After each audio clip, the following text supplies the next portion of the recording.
손오공은 삼장법사를 구하기 위해 황풍요괴와 싸웠지요. 하지만 이 황풍요괴가 일으키는 먼지바람이 너무 강력해서 손오공은 눈조차 뜰 수가 없었습니다. 손오공은 모기로 변신해서 황풍요괴의 동굴에 몰래 들어가 봅니다. 그리고 황풍요괴가 연길보살의 힘이 없다면 자신은 못 잡을 것이다 라고 말하는 소리를 듣죠. 손오공은 연길보살을 찾아갔고 연길보살은 석가열애로부터 받은 정통당과 비룡보장이라는 보물을 들고 손오공과 함께 황풍요괴를 찾아갑니다. 연길보살이 비룡보장을 한번 떨어뜨리자 이 막대기는 커다란 황금용을 변해서 순식간에 황풍요괴를 붙잡습니다. 정신을 잃은 황풍요괴는 알고 보니 노란 털이 담비였던 것이죠. 본래 석가열애가 있는 영취산 아래에서 독을 닦던 쥐가 유리잔 속에 있는 맑은 기름, 청유를 훔쳤다가 그만 무서워서 도망쳐서는 요괴 노릇을 하고 있었던 것이었죠. 이렇게 황풍요괴도 붙잡혀서 본래의 곳으로 돌아가게 되었습니다. 삼장법사와 손오공, 저팔계는 큰 강을 만났고 이 강의 요괴와 싸우게 됩니다. 이 요괴는 물과 모래 속에 숨으면서 쉽게 싸움이 끝나지 않았습니다. 손오공이 관음보살을 찾아갔지요. 관음보살은 그 요괴가 삼장법사를 호위할 또 다른 행자라고 알려주고 법명은 사오정이라고 이야기해줍니다. 그리고 목차를 보내어서 붉은 조롱박과 사오정의 해골바가지로 법선을 만들어서 강을 건널 수 있는 방법을 알려주죠. 사오정은 관음보살의 목차가 오자 자신이 호위할 서역으로 가는 승려가 바로 삼장법사임을 알고 곧 자신을 제자로 받아달라고 이야기합니다. 해야는 관음보살이 알려준 대로 사오정의 해골바가지를 한 줄로 꿰어서 구공의 꼴에 맞추고 법선을 가운데 두어서 조롱박을 가운데 두어서 그걸로 법선을 만듭니다. 법선을 탄 삼장법사와 저팔계, 사오정, 손오공은 무사히 강을 건너게 되고 사오정이 가지고 있던 9개의 골바가지는 먼지가 되어 사라집니다. 사오정은 본래 하늘의 권룡 대장군이었는데 반도대회에서 실수로 옥 유리잔을 깨뜨리는 죄를 저질렀고 그것 때문에 인간 세상으로 내려온 것이었죠. 이렇게 해서 삼장법사, 손오공, 저팔계, 사오정, 그리고 용마까지 추경단 일행이 완성되었습니다. 일행은 무사히 강을 건넌 후에 쉴 곳을 찾다가 연꽃과 코끼리코로 화려하게 장식되어 있고 금칠이 되어 있는 으리으리한 집에 들어갑니다. 그 집주인인 부인은 자신에게 3딸이 있는데 일행들과 짝이 맞으니 추경단이 불경을 구하러 서쪽으로 가지 말고 대릴사위가 되어 부귀영화를 누리면 어떻겠는가 하고 제안하지요. 삼장법사, 사오정, 손오공은 모두 거절하지만 저팔계는 본래 탐욕이 좀 있는지라 3딸 중 누구라도 좋다라고 욕심을 냅니다. 부인은 3딸이 부끄러워하니 눈을 가리고 술래잡기를 해서 잡는 사람과 결혼하도록 하자고 이야기하죠. 저팔계는 어둠 속에서 눈을 가리고 여기저기 부딪히면서 아가씨들 찾았지만 한 명도 잡을 수가 없었습니다. 그리고 마지막에는 어떤 끈에 꽉 몸이 조여서 더 이상 아파서 움직일 수도 없게 되었죠. 일행이 푹 자고 일어나니 모두 소나무 숲속에 잠들어 있는 것이었습니다. 그리고 저팔계는 나무에 대롱대롱 매달려 있었죠. 보살들이 미녀로 변해 삼장법사와 제자들의 무력과 정욕을 시험한 것이었습니다. 취경단 일행은 만수산 오장관이란 곳으로 들어가고 오장관의 진원대서는 청풍과 명월 도사에게 삼장법사를 만나면 인삼과 2개를 주라고 하고 길을 떠납니다. 청풍과 명월이 인삼과를 권했지만 삼장법사는 인삼과의 효력을 알지 못하고 계속 거절합니다. 청풍과 명월이 인삼과를 먹어치웠죠. 부엌에서 2사람의 이야기를 엿들은 저팔계는 인삼과가 불로장생할 수 있는 귀한 것임을 알고 손오공과 함께 인삼과를 따올 계획을 세웁니다. 손오공이 금막대기를 가지고 인삼과 하나를 땄지만 바닥으로 사라져버리고 말았죠. 토지신이 나타나서 이야기해줬습니다. 인삼과는 금을 만나면 떨어지고 나무를 만나면 시들고 물을 만나면 녹고 불을 만나면 타고 흙을 만나면 그 속으로 들어갑니다.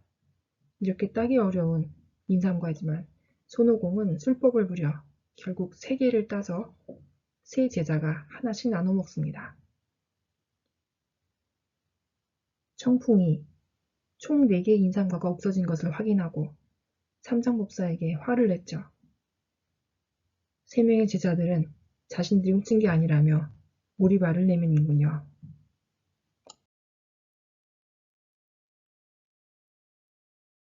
삼장법사의 꾸지람을 들은 손오공은 할 수 없이 솔직하게 이야기하죠.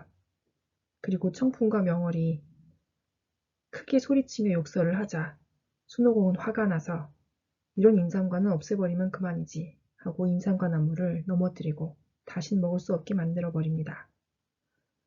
청풍과 명월은 추경단 일행이 밥을 먹을 때 문을 닫아 자물쇠로 잠궈버렸죠. 진원대성이 돌아오면 일러 바칠 생각이었습니다. 손오공은 여의봉을 비벼 자물쇠를 열고 탈출하였고 추경단 일행은 곧 멀리 떠나버립니다.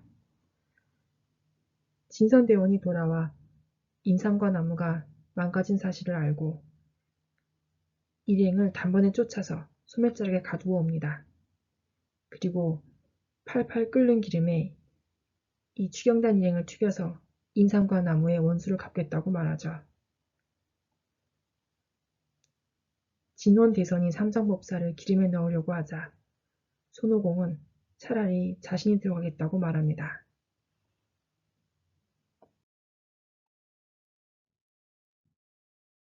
손오공은 진원대선에게 죽은 인삼과 나무를 살리겠다고 약속하고 사흘의 시간을 얻습니다.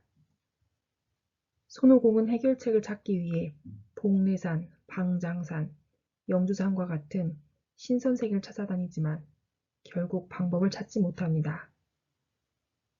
낙가산에서 관음보살을 만난 손오공은 자초지종을 설명하고 방법을 구하지요.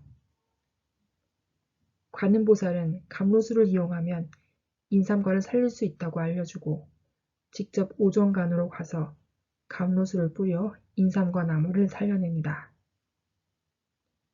크게 기뻐한 진원대선은 손오공과 형제의를 맺습니다. 이 인삼과는 어린 아기 모양의 형상을 하고 있었다고 하죠.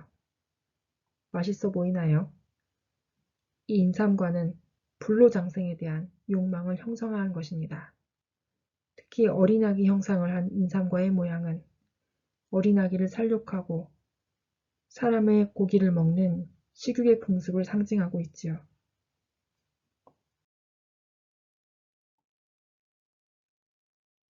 다시 길을 떠난 삼장법사 일행은 도중에 손오공이 복숭아를 따가지고 삼장법사에게 가져오는 동안 요괴를 만납니다. 이 요괴는 미인으로 변신해서 음식을 공양한다면서 삼장법사에게 접근했고 손오공만이 이 요괴의 정체를 알고 여의봉으로 내리쳐서 죽였습니다. 요괴는 순간적으로 원기를 빼내고 시신을 버리고 도망쳤죠. 삼장법사는 까닭없이 목숨을 해친 손오공에게 크게 꾸짖습니다. 이 요괴는 다시 늙은 할머니를 변해서 찾아왔고 자신의 딸이 어디 가는지 모르겠다면서 삼성법사 일행에게 접근했죠. 손오공은 요괴를 알아보고 다시 쳐 죽입니다. 물론 이 요괴는 시신만 버리고 다시 도망쳤지요. 요괴의 정체를 모르는 삼성법사는 다시 사람을 죽인 손오공에게 긴고아주를 외우며 크게 벌을 내립니다.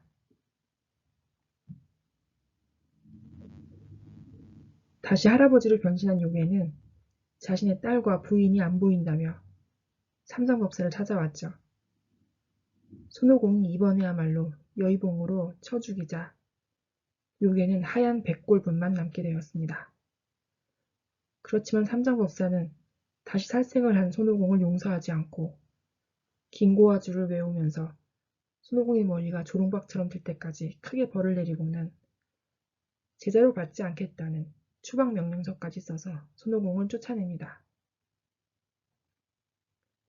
손오공은 자신을 믿지 않고 저팔계가 옆에서 부추기는 말만 믿는 삼성법사에게 서운함을 느끼며 화과산 수렴동으로 돌아갑니다. 이 이야기는 보통 삼타백골정이라고 하는 백골요괴를 3번 때린다는 뜻의 이야기입니다. 가식적인 겉모습만 보고 내면의 모습을 보지 못하는 불승 혹은 선비의 허위의식을 풍자하는 것이고 또 한편으로는 쉽게 살생을 하는 손오공의 성격을 단련하게 되는 하나의 계기가 되지요.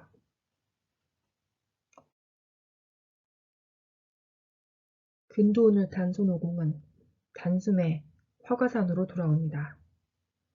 화과산에 도착한 손오공은 오랫동안 못 보았던 원숭이들을 만나 그동안 사냥꾼들에 의해 많은 원숭이가 죽었다는 사실에 분노하죠. 그리고 화과산을 다시 정비하기 시작했습니다. 한편 삼성법사를 모시고 다시 길을 떠난 저팔계 사오정은 먹을 것과 묵을 곳을 찾으러 잠시 떠나고 삼성법사 혼자 남아 있었습니다. 삼성법사는 문득 황금색 불탑을 발견하고 그곳으로 다가갑니다. 그리고 거기 살고 있는 황포요괴에게 붙잡혔습니다. 저팔계와 사오정이 삼성법사를 찾으러 가서 황포요괴와 수십합의 싸움을 하였지만 승부를 가릴 수가 없었지요. 이 황포요괴는 황금 갑옷을 입고 푸른 얼굴에 어금니가 있으며 머리카락과 턱수염은 붉은색으로 덮여 있습니다. 황금색 탑이 있는 파월동에 살고 있는데 요괴들을 부리면서 인간을 잡아먹는 그런 요괴였지요. 삼성법사가 황포요괴에게 붙잡혀와서 동굴에서 울고 있을 때 한 부인이 나타납니다. 그 부인은 보상국의 셋째 공주 백화수였죠. 백화수 공주는 30년 전 궁전의 연회에서 놀다가 황포요괴에게 붙잡혀와서 억지로 황포요괴의 아내가 된 것이었습니다. 백화수 공주는 삼성법사를 놓아줄 테니 아버지인 보상국 국왕에게 자신의 편지를 꼭 전해달라고 부탁합니다. 백화수는 황포요괴에게 자신의 꿈 이야기를 하죠. 꿈에서 신이 나타나서 신선인 사당에 참배하고 스님에게 공양하겠다고 했던 자신의 옛 약속을 지키라고 호통을 쳤다는 것이었죠. 황포요괴는 삼성법사를 풀어주고 삼성법사는 저팔계 사오정과 함께 무사히 보상국에 도착해서 국왕에게 편지를 전합니다. 보상국 국왕은 저팔계와 사오정에게 요괴를 잡아달라고 부탁하지만 저팔계와 사오정이 황포요괴의 대적이 되지 못했죠. 저팔계는 달아나고 사오정은 붙잡히고 말았습니다.